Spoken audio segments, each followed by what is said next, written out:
Coffee has been an American staple since before America was even a country. It was considered the patriotic duty of revolutionary Americans to drink coffee while shunning British tea. By the time of the American Civil War, it was considered a military necessity, essential for troop survival and morale. Federal troops were each issued over 35 pounds of coffee beans each year, which they ground up with rifle butts or rocks and brewed over campfires.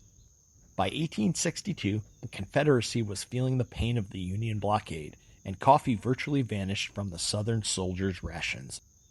As a result, many rebel soldiers foraged for coffee alternatives, including acorns and sweet potatoes.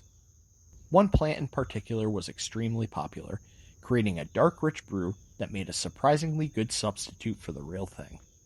Welcome back to See What We Can See. I'm John, and today we're going to do a deep dive into one of my favorite wild edibles, chicory.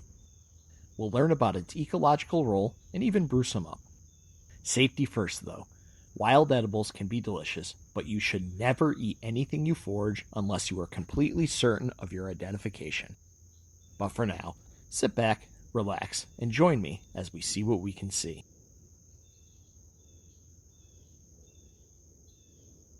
Cichorium intybus, or chicory, is a tough perennial plant in the daisy family. Growing up to 4 feet, or nearly 1.5 meters tall, chicory features stiff branching stems and leaves that resemble dandelion greens. The most striking feature, though, are its blooms. Usually bright blue or lavender, but occasionally white, chicory flowers open in the morning and close by afternoon. Its flowering season is exceptionally long, lasting from about midsummer all the way to the first frost. Honeybees, bumblebees, hoverflies, and butterflies all rely heavily on chicory as a steady source of nectar. Chicory is also an excellent soil stabilizer, and it is often among the very first plants to grow in disturbed soil, where its hardy roots provide erosion control. And it doesn't just stabilize the soil. Its massive taproot pulls up nutrients from deep in the soil, accumulating essential minerals like magnesium and calcium in its leaves. When the leaves die, these nutrients are deposited onto the surface, enriching the topsoil.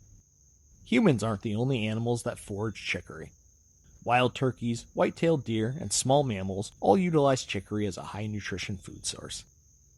Even after chicory dies off for the winter, birds still heavily rely on the nutrient-dense seeds to sustain them throughout the winter. Farmers and ranchers also frequently mix chicory into their grass and clover fields. It provides a high-yield green forage for their herds, even during summer droughts when standard grasses go dormant. But now let's get to the good part. All parts of the chicory plant are edible.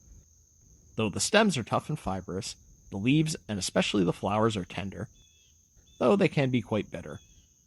The real treat is underground. That massive taproot we talked about earlier is what we're after. Digging it up can be quite a chore, especially in large, well-established plants. Once you dig it up, give it a good wash.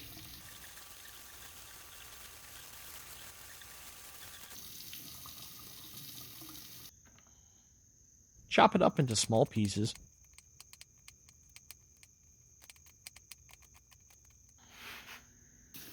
And give it another wash for good measure.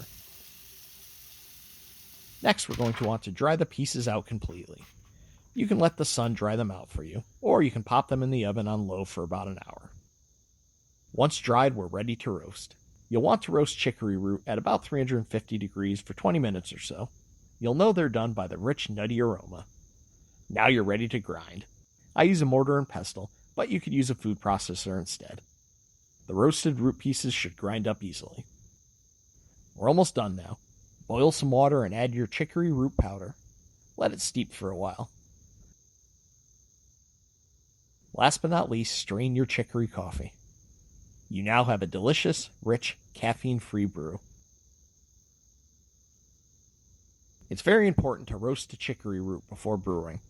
When raw, the root is intensely bitter. Roasting caramelizes the bitter compounds, mellowing out the flavor. Earlier, we talked about how Southern soldiers developed a taste for chicory coffee during the Civil War. Rather than abandoning the root after the war, it was permanently integrated into the culture of the South, especially in New Orleans, where chicory brew is still the signature offering at many coffee houses. If you're ever in the area, be sure to try a traditional café au lait. I don't think you'll be disappointed. Thanks so much for watching. Have you ever tried chicory? Let me know in the comments. If you enjoyed this video, please consider liking and subscribing. And if there's another wild edible you would like me to feature in a future episode, please let me know. Until next time, get out there and see what you can see.